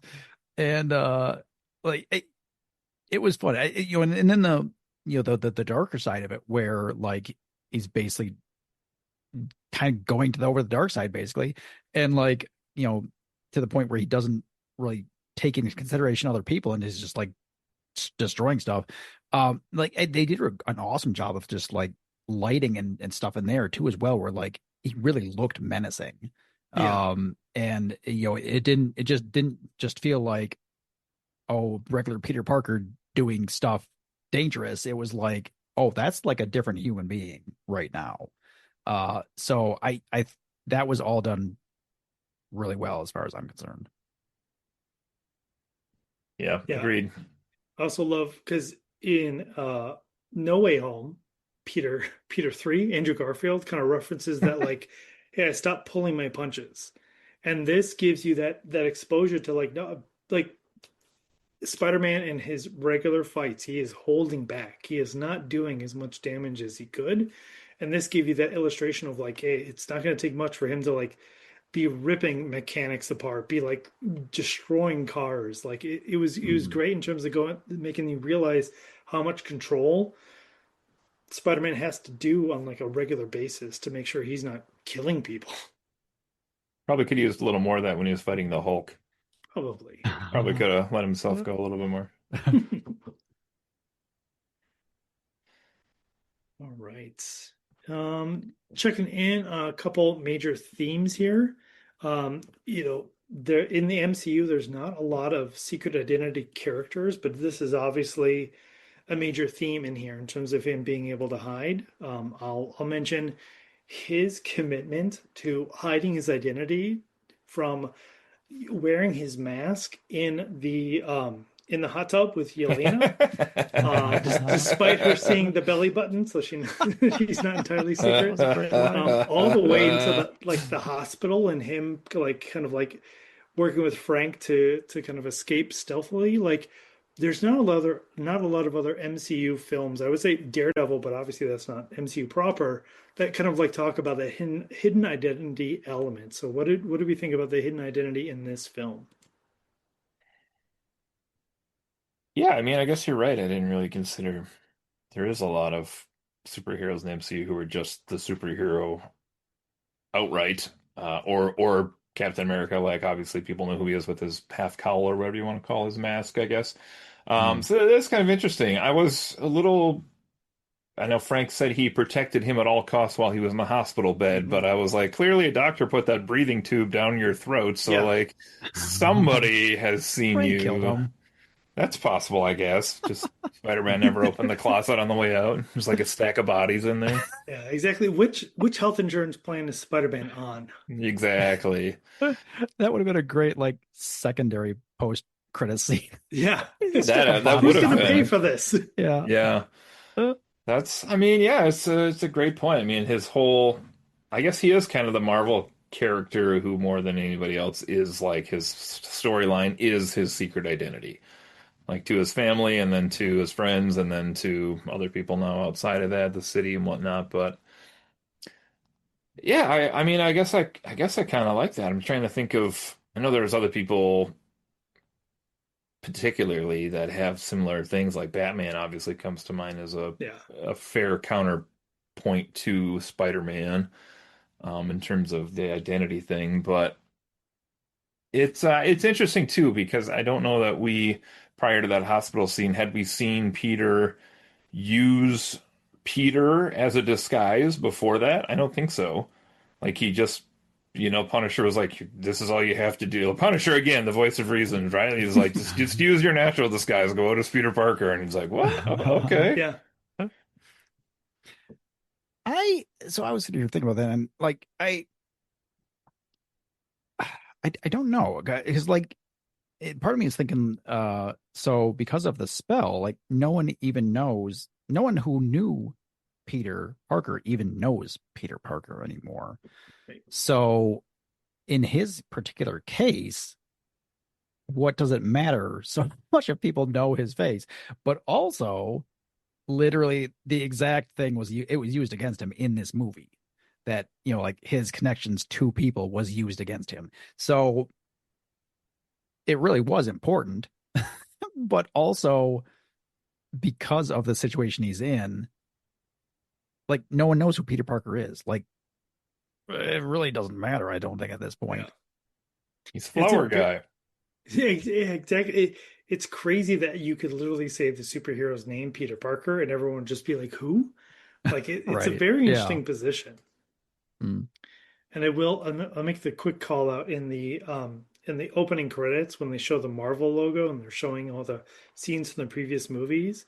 Oh, After the spell happens, like Peter's like disappearing from scenes. Like what an amazing touch. Ah, I missed that. I didn't Yeah. see that part. I was focused on the words, but MCU should do what they did with the words for this movie for every movie going Oh my forward, which God. was instead of all the quotes from random movies, they summed up what you needed to know going into this in 3 lines of Yes. dialogue. I was like, that's fantastic. Yeah, they did. Mm. They really excelled on the intro here, like which I think Thunderbolts did a great job in terms of that, like that darkening that was happening to the themes. But you're right. It literally is an opportunity in a vessel to like encapsulate what's been happening. It was really cool. I also love that it ended over the Spider-Man mask too. That was a great Mm. additional Yeah. detail. They really Yep. Really did some chef's kiss It was like details the on this. Star Wars scroll, but like just done in 3 lines of dialogue. Yeah. Like cast a spell, nobody remembers me. Boom, boom, boom, boom, boom, boom, boom, done. Yes. Movie Mhm. starts. I was like, that's so effective. Yeah. Another major theme I wanted to make sure to touch on here is the kind of back to basics element of this movie. So there's been some criticism since Spider-Man in the MCU was introduced via Tony Stark, was given a whole bunch of advanced tech, and a lot of people who love the Spider-Man characters like, hey, what happened to like just the kid from Queens who had to like make his own suit and like figure out all this shit on his own? Like, where Mm. is that? He immediately jumps to like having the team with Ned and having all the major connections to the Avengers. Where's this character who had to figure out things on his own? This movie actually gave us the opportunity to see that. This is Spider-Man solo, working on his own, having to develop this all himself. And it also really helped bring in that whole like youthful element of it, of that like that coming of age. Like this is Spider-Man trying to figure out young adulthood. What do we think about this back to basic element? I mean, I like it. We've done many podcasts at this point, but I've always said like as much as I love the giant cosmic-y endgame Infinity War style stories, like I really think I preferred street level stories of these characters. So like I think that's why I like Daredevil so much. Is like here's just a dude who's in a couple bad neighborhoods and he's trying to clean it up, and like it's a cleaner story to me than when they start to get big. But I love those stories, especially the ensembles when they get to those. And Guardians was fun, yada yada. But so it's kind of fun to see him back in a smaller sandbox, and it's interesting too to think of the bigger MCU implications with Tony gone, right? So now we basically have two Avenger teams. We have like Sam's team, which does not have the financial resources to be Tony Stark to Spider-Man. And then we have Yelena's Avenger team, who's like small fry, tiny, what is it? Oh, Small potatoes, big Small small potatoes. potatoes, small potatoes. Yeah, potato. My God, the she memes doesn't already on care, this. which is kind of nice. I thought that was actually a really good moment because all of these movies we've watched, we've been like, well, why doesn't Spider-Man just fucking call so and so, or so and so just be like, hey Thor, can Yeah. you help me on this? And she was like, this is too small of a job. Like this is not our pay grade. So figure it out, kid. Yeah, so one of the first things I wrote down in my notes after this, and I feel like this fits into this topic right here, is that this felt more of like a human movie with superpowers rather than a superhero movie. We get a lot of just how people are dealing with the shit in their lives. And it was very relatable. And that can circle back around again to Tom Holland in this movie is so good in this role. Like, he's just very lovable and likable. And like, but like we get these moments where like you can really feel like his pain as the character. Like he's like, "Oh, I'm fine. I'm now everything's great." And but like you totally feel it like in his performance to his delivery that like no he's not fine at all. Yeah. And yeah, this whole like side theme or main theme, I don't even know how where it would be like in the hierarchy of themes within this movie precisely, but the theme of the growing up and like because we literally go like a time jump of like 4 years where like he's things are awesome in his life, and then we get to this point where he's like alone and he has like nobody, and he's like watching his friends from afar, and he wants to like be it and do things with them, and he cannot do that. um it was pretty hard hitting for me, and like I you could relate to this person like as a human, and like all of that together just really it made it more it like gave weight so much more weight to the movie than just superhero movie, awesome action, you know, adrenaline, like it really felt like a human movie. Yeah. Yeah, and especially in terms of like this is the beginning of adulthood. Like all the other films, obviously he's in high school. He's got the protection of whether it's Aunt May, whether it's Happy, or Tony. He's got people kind of looking over him. And this film, it's like, no, he is solo on his own. Yeah, that's a good Um, call.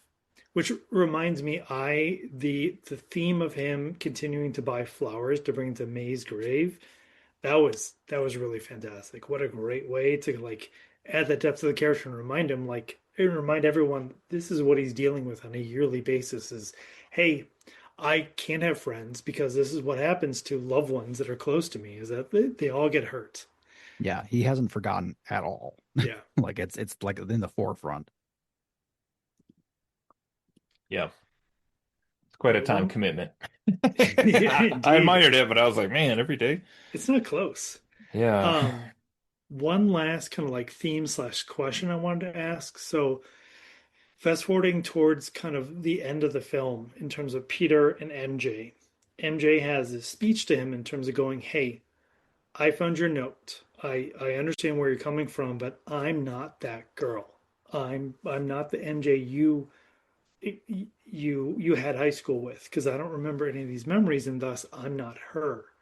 And kind of that like because my impression coming out of this film was MJ was obviously saying like I don't think there's kind of a chance for us, and it was really interesting how much and ironically for two characters named Peter in the MCU who had loves who like for a couple different reasons kind of came away and had very different perspectives, but both have the same message of like I'm not that person you fell in love with. I'm this other person, and I'm sorry this relationship isn't going to work out.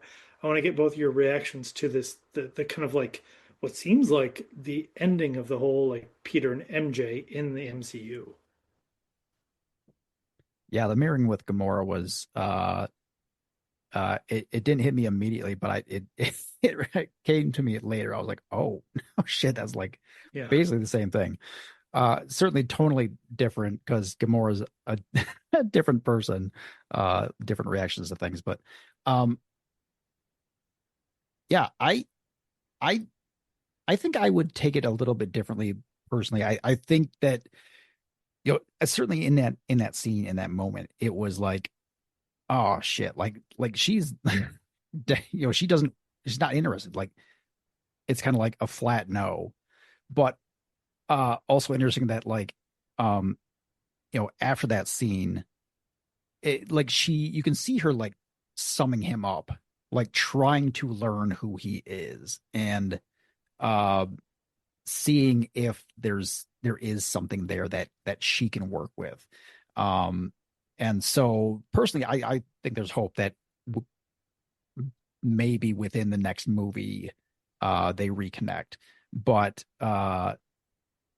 it yeah, that was another moment where it was like a gut punch that you're because you get that earlier where you're like she remembers and then she doesn't and then she's like no, I really don't know anything about you.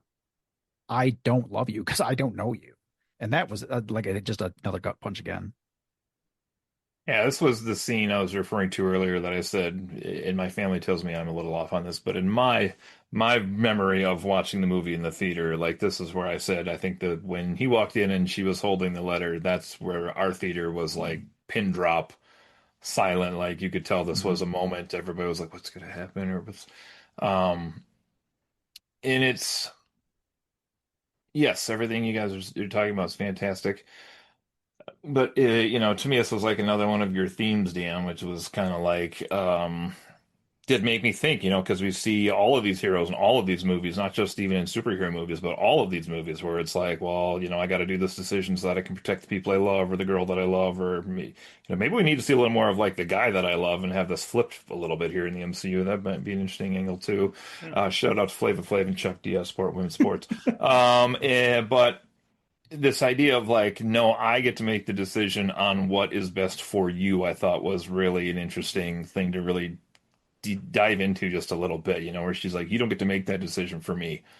Um, which I don't know that, I mean, I guess it's been explored a little bit here and there, I'm sure through movies through the years, but I think it's a really interesting concept of like the hero often does make that assumption of like, this is how I fix the problem by deleting this other person or keeping them safe or doing this other thing. Which, is in that moment, I was like, well, fuck, yeah, like, can he make that decision? Like, it's going to protect her and keep her safe, but is that his decision to really make? Like, does he need to Mm. consult her with on that decision before he makes that decision? Or if she says no, then he can't because he says yes, but he can't because she said no. Like, that got really interesting to me. Um, and I think I'm more with Brett here, which was like that ending scene where they're doing the Legos and she was like kind of um Doing the watching. sketch. Yeah, she was doing the sketch and she was kind of watching them, and I don't know, I don't think they're done necessarily. Um we'll see. Yeah. I will say I would not mind then if the next film gives a bit of a pause in the whole Peter MJ relationship. There's a lot of other love interests for Peter Parker. Obviously Gwen Stacy, but we're talking about like Black Cat. We're talking about some other characters. It'd be interesting to kind of give him a little bit more of like free to try that out and in keeping with the whole like young adult theme. Mm. But like this is a fantastic arc. It's very interesting to watch, and I really hope in the next movie it's not like immediately resolved. I hope that this Hmm. goes a little bit longer because it adds a I lot agree more with that. depth. It adds a lot more interesting elements. And I'll also say who MJ was dating, that actor is the one who played Ezra Bridger in Ahsoka. So that's Oh. another reason to be upset about everything. Um, Well, there was also a random apartment girl that was like, "Oh, hey, you live on my floor," and he was like, yeah, "I gotta move." that It was literally did. oh my God, what a great little audition. So I don't know if that was supposed to be a little nod to Gwen Stacy just because she Yeah, was blonde, yeah, or if the internet seems to be convinced that was the Toby Maguire, like Olga was her character name, who showed up in Spider-Man 2, like the other one in the apartment, in terms of like someone that like is kind of like weirdly into Peter. okay. So maybe it's that. And I will mention the whole like him having to like steal her clothes because he was nude after kind of webbing himself. Like, oh my God, what a great scene. And like a very Spider-Man-esque issue. Yeah. Yeah, I don't know. I mean, I guess they could have included, he tried dating and was failing miserably in this movie, or like seeing somebody new. I don't know if they had to use a named character from Mm. the comics or not. Like they could have thrown that in there to like just Yeah. show like I am completely infunctional, unfunctional as far as like trying to date somebody else right now, but Yeah. maybe it would have taken away. I don't know. I don't know. I don't know. I don't know how that would have changed it, but they could have done it pretty easy with just a few tiny scenes, or even him like speed dating or like finding something There you to, go. you know, Well, maybe the next movie will be maybe Spider-Man. if he's Brand not new date. dead, A new date. Nice. Spider-Man. It's All right. brand Uh, nude date where he there goes to a you naked cereal convention, brand go. nude. Oh, the fanfic is coming. Yeah, All it right. is. Let's switch over to talk about the special effects in this film. I want to really highlight something that was really noticeable. I think it was really cool, which was a lot of the swinging, especially in the city, was practical. And this is one of the first times it was practical. So one of the first things they filmed was literally Tom Holland swinging via ropes in a kind of New York-esque gas glow, Scotland. And especially like the scene of him chasing that Department of Damage Control, like kind of like tank APC vehicle. That was something that they did practically. That was him Mm. like literally swinging back and forth while chasing that vehicle. And I thought it was really noticeable on film. I think that this film, in terms of showing Spider-Man's capabilities, like it excelled way above a lot of the other films, and it felt because it was a lot more practical. What did we think of the overall special effects in this film? Is specifically talking about the moments of like swinging through the city, and especially like the free diving moments. Yeah, I felt like they were done like far and away better than other Spider-Man movies. Um, like when the parts with like where he just dives off the building and we're just like dropping along with him. That was like legitimately like scary, like feeling like you're just falling down to your splat on the pavement. And then like the other thing, the parts of swinging along with him and stuff. Yeah, whatever.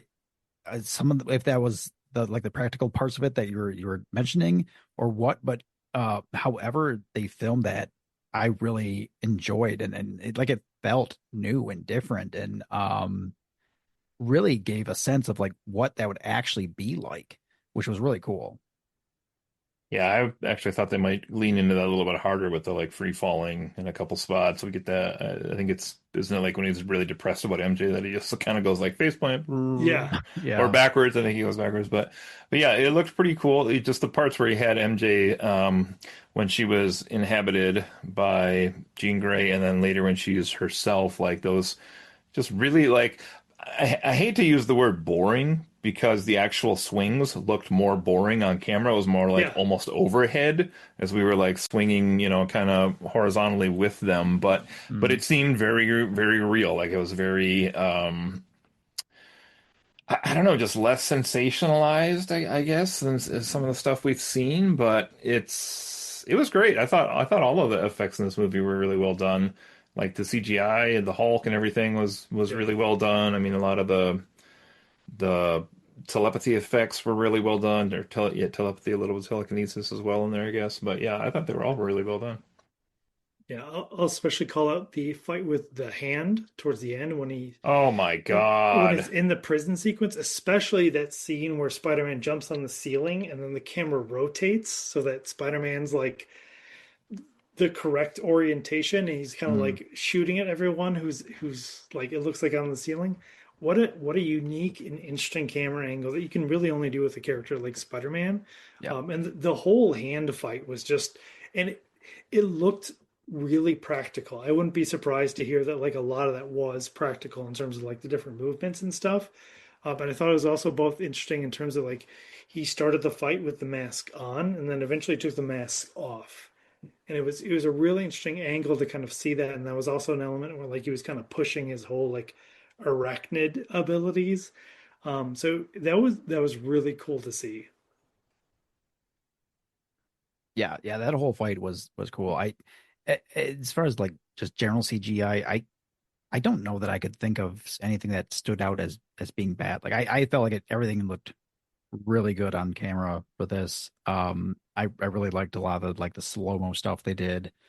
Um, yeah, and like you say, there was some interesting camera angles that they used that um I think there was a couple that like didn't quite work for me, but there was some like really cool stuff that did work very well.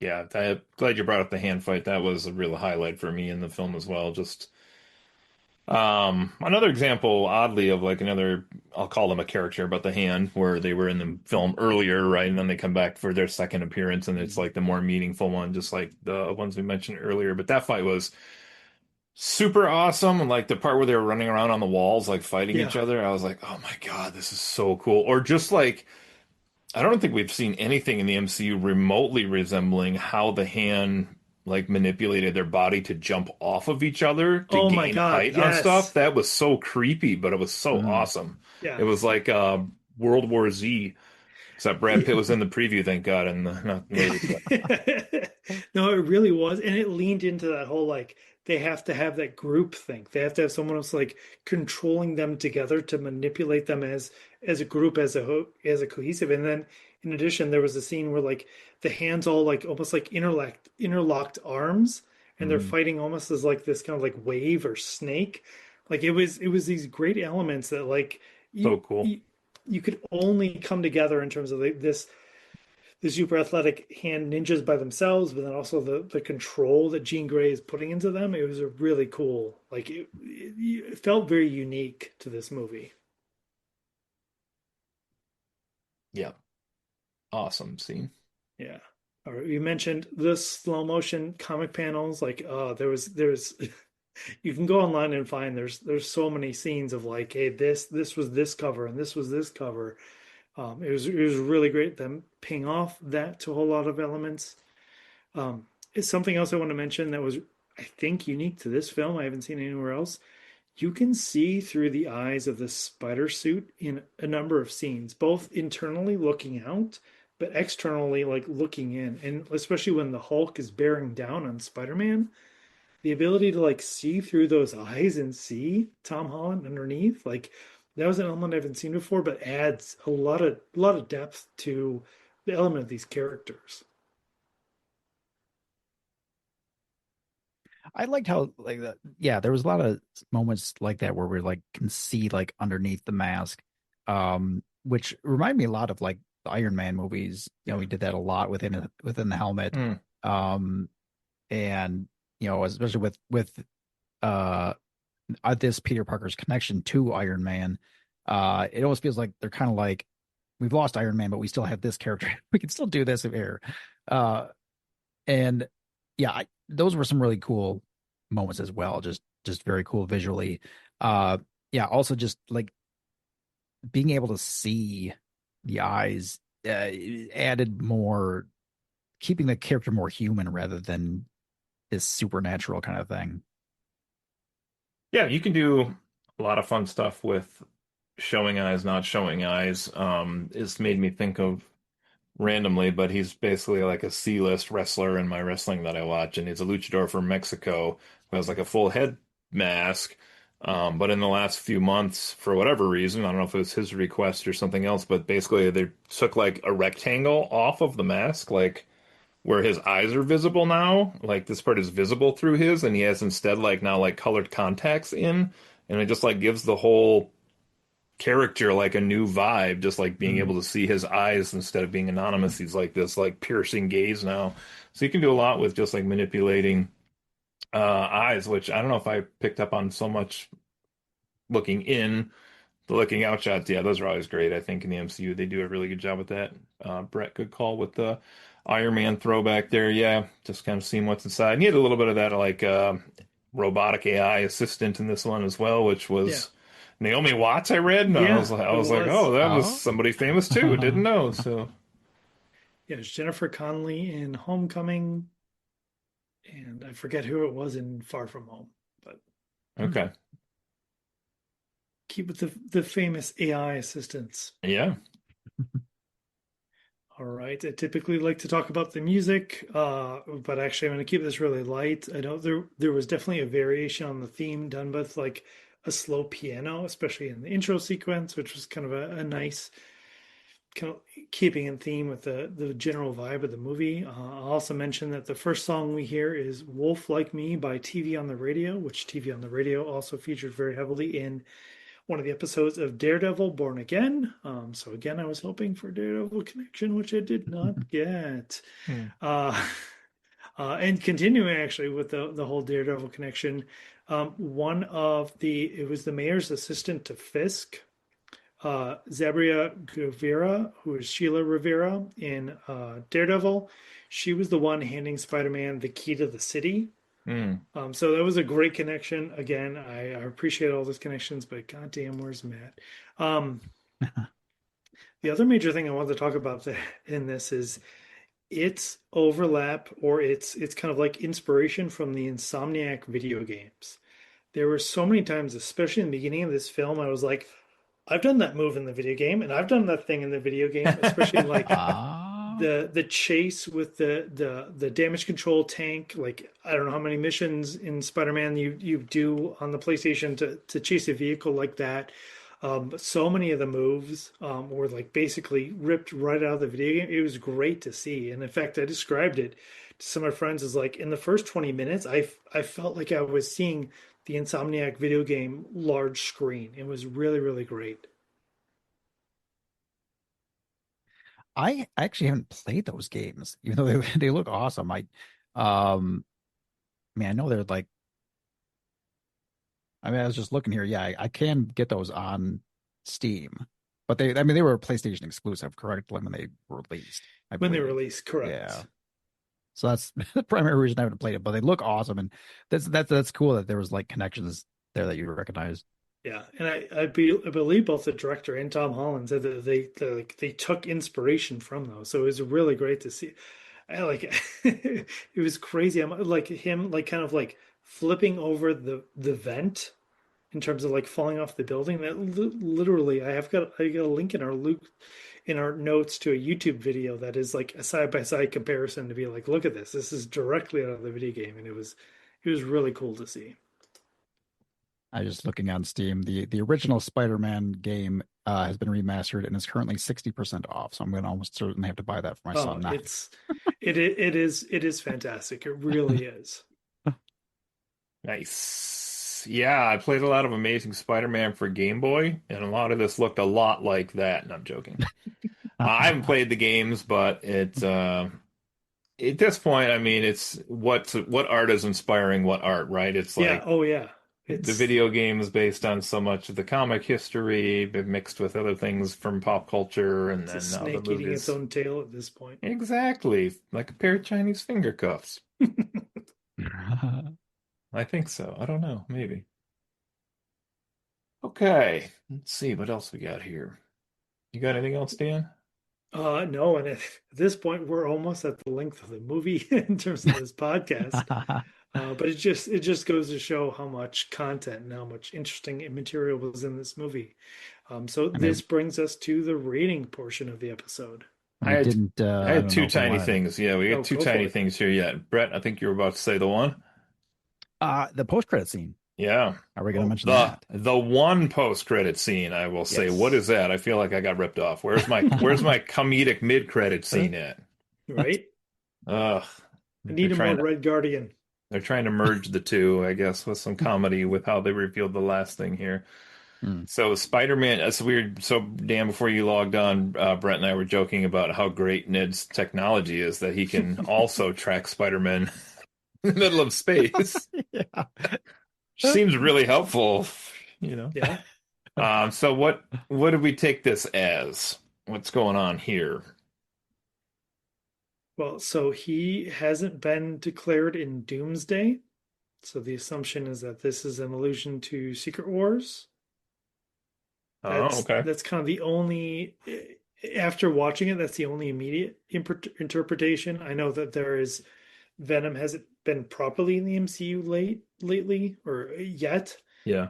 So there's kind of a hope that maybe this is an allusion to Venom in some way, shape, or form. Otherwise, though, Spider-Man's exposure in outer space is not a whole lot of things. So it's a pretty short list of what it might be implying. Yeah. I'm not familiar on the financial current status of it, but like I mean, Venom was owned by Sony currently, right? Yeah. Like, so unless they like leased it to Disney for something, I have a hard time believing that it's Venom or like Symbiote or something like that. Um, and we did legitimately have Spider-Man in space at one point, Yeah, we did. but I can't see how that would be a part of it unless it's some sort of like time manipulation thing to where it's like it's actually him when he was in space. uh that seems far-fetched. And this is bizarre to me that I watched it and immediately was like, oh, that is telling us that one of the other two Spider-Man is coming into his universe again for Doomsday or Secret War or something. Hmm. But apparently there's not that consensus on that, which is what I thought that meant immediately. So I don't know. I don't know what that means, but I was taking it because I think wasn't there a rumor that they could bring the other Spider-Man back for one of those movies? If not, I mean, I don't want to say both because who knows? I don't really know what's happening in either of those movies. I'm both excited by that and terrified by that, but All right, I can go off the deep end. Now I'll say this in a way that like Cody, if you want to cut this, because I'm about to go super deep, because Secret Wars heavily implies like a series from the comics. There was a Secret Wars series of comics in 2015 that really seems to be lining up with what they're doing both Doomsday and the Secret Wars movies, which is Doom takes portions of multiple universes. So let me take a step back. So the Doomsday trailer, right? You see all these kind of like orange glowing suns coming down on certain characters, right? You see Professor X kind of like doing that. those are very likely incursions, which I talked a little bit about in Doctor Strange 2, in terms of like, hey, universes are starting to collide. In Secret Wars, Doom figures out that these incursions are happening more and more and decides that the way to prevent these incursions is to destroy everything except for like these select portions of universes, which he takes and he brings all together into one planet called Battleworld.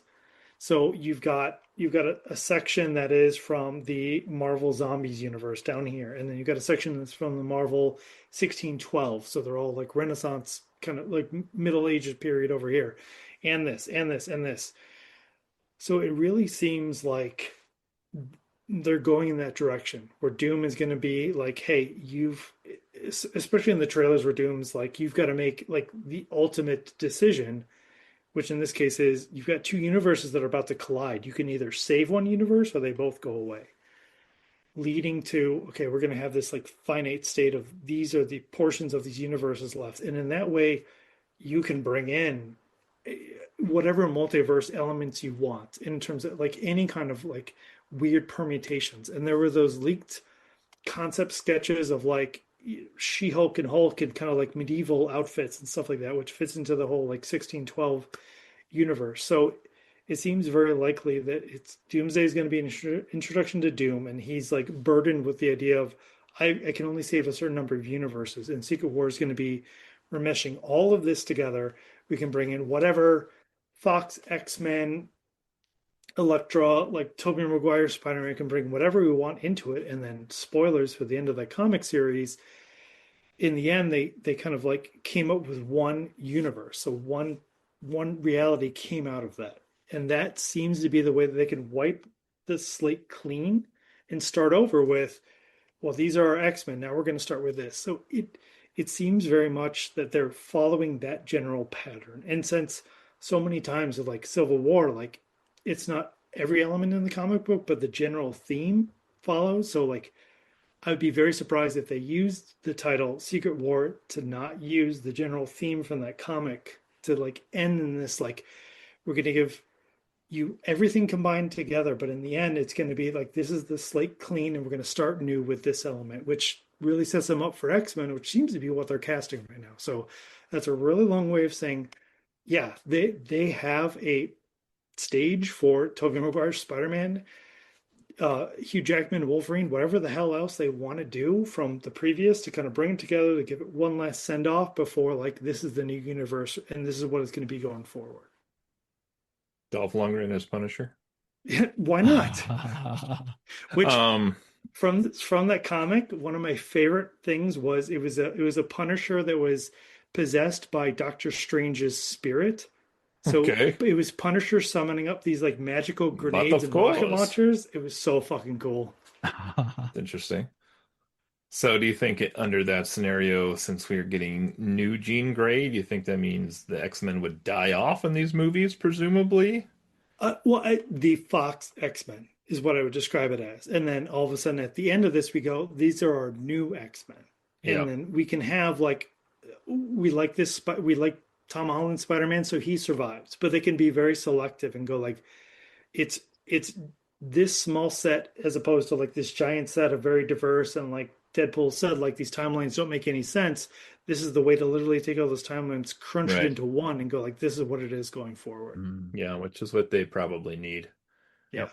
I'd be curious how many of these really like side post-credit ancillary characters they bring back for these movies as well. Oh, Like, are they going to address those or not at all? You know what I mean? oh, that Hercules one from Love and Thunder, that's fucking never gonna get touched. Hercules, I mean, Thea, there's all these Yeah, characters there you out there. go. Puck, or not Puck, was it Puck? It was Puck, Yeah, yeah, as Puck and Harry Styles. yeah, yeah, exactly that. We're never seeing that. Come on. I don't know. I mean, that's where they Oh, could. They could bring him back just for the movie, just like they one quick could. 3 second shot of that character being killed and be like, oh, there he goes. Also wanted to ask if we're done with that. Did anybody else get like a tiny little bit of when he's escaping from the hospital and Frank's up in the window doing the fun like Spider-Man dance. Yeah. But That's that so good. and like nobody's watching him, but that one little kid turns and looks at him. And I was like, is that Miles Morales? Because Uh-huh. Yep. that's what I was Yep. Yep. wondering. Yep. Yep. Yep. So thought the exact same thing. I think that is a huge indication of how desperately we want Miles in the MCU is we're grasping at anything, which as a reminder, there's a deleted scene from Homecoming where the Childish Gambino, fuck, Donald Glover, there's a deleted scene where he's on the phone talking about his nephew, and again, he plays the character who is the uncle to Miles Morales. I mean, Okay. there's so much stuff. I'm so desperately waiting for Miles Morales in the MCU. I also am really encouraged by Tom Holland talking about how like he's already started to come up with a plan about how to pass the torch to the next Spider-Man. Yeah, Um, that's what I but was gonna say. but yeah, and in a world where they talked about Peter Parker being that kid from Iron Man 2 who like, like is wearing the mask, kind of holds up his hand to Tony Stark, this could be that moment. You're exactly right. Hmm. I wasn't sure I was reading too much into that or not, but No. was was It's curious probably about that. everyone being desperately hopeful for that, but it could be. Also, speaking of desperately hopeful, my last note here, well, almost last note was Sadie Sink. We last see Jean Grey get on a bus to leave, and I was Yes. like, "Is she going to the X Mansion? Oh Did my did she God. like find out about it in like a 1 second scene that we didn't see or something?" I was desperately playing for any kind of reference to like a school for gifted youngsters. That's all they needed to add it to make me go nuts. But like that is in my head canon for sure. She's definitely going to that school. They kept it just ambiguous enough that Yeah. we could read into that, or we could be totally off base. But Yeah. that was pretty fun. Yeah. Well, let's see what else.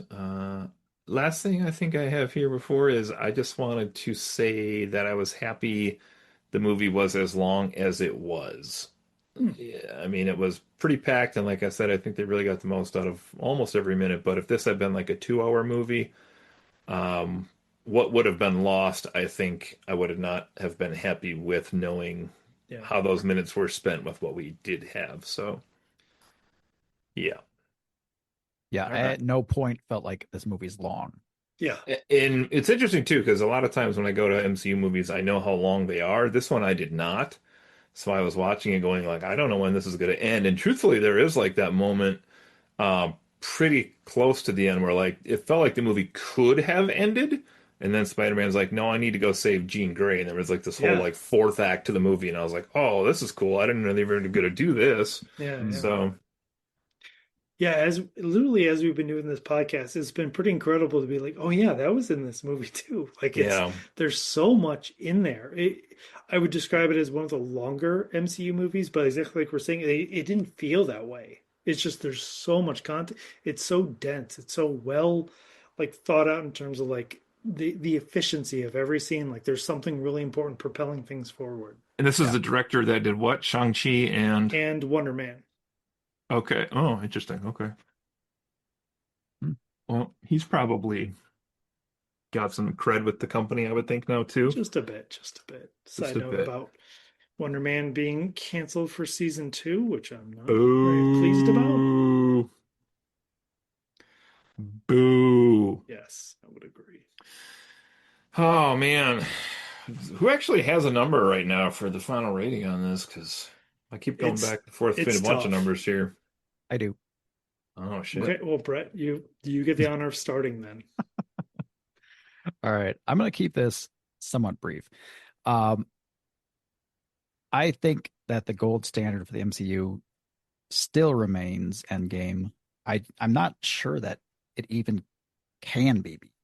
Um, I leave the I leave room open for it, the possibility, but like the score on that movie is like 9.99. Like it is real close to perfection.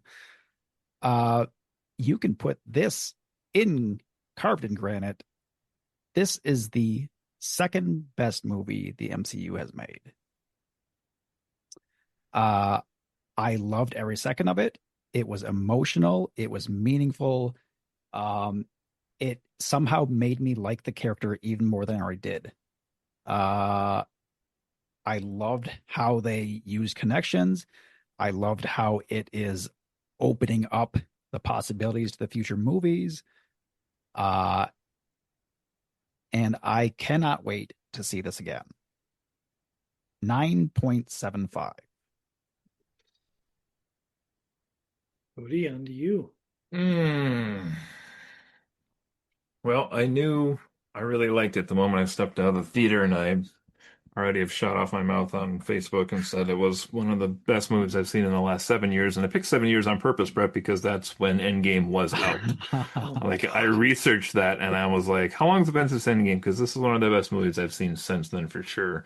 Um, Also going to be, side note, fascinating to watch the longevity of Spider-Man versus the Flash in the Pan cash in versus the Odyssey. I think that's going to be really interesting. I predicted Mhm. Spider-Man would win the box office. Odyssey is having way stronger legs than I would have guessed, so we'll see how that ends up. But um,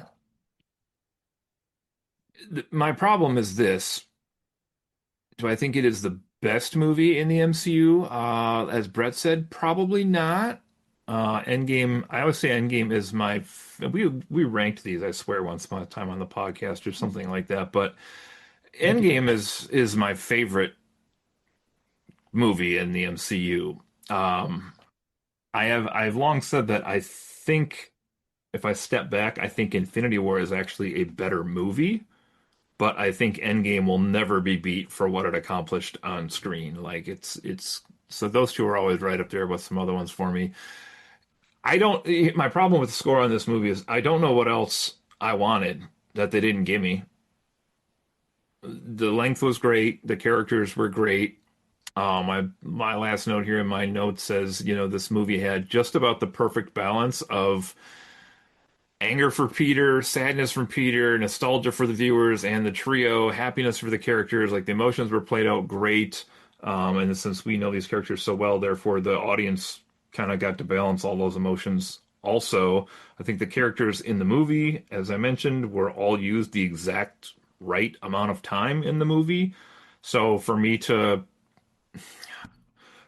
not say that this is like the perfect score, and I'm not saying it's going to be, but like what else could I want that I didn't get in the film? So like what would prevent this from getting a 10?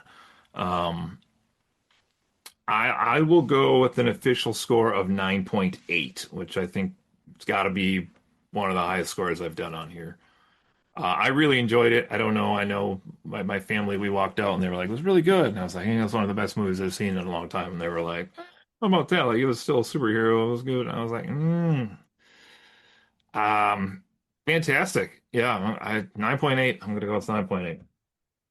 Excellent, excellent. All right. Well, I my decision process is entirely like what small problems do I have with this film? And it really boils down, and this is kind of unfair. It's what I'm bringing to this film. The Jean Grey element of it. I kind of referenced this when we were talking about the character. Like that character was so different than someone I have established in my head for 20 plus years. Like I really struggled with that. As I said, even after they said her name, I'm like, really? Is this really the Jean Grey? So I'm gonna try to give the film a pass in terms of going like this is a new version of Jean Grey, and I need to adapt to this. So that's one of the only things holding me back. That and the element, and it's kind of related. The whole like MJ manipulation element of it and like kind of where they ended up.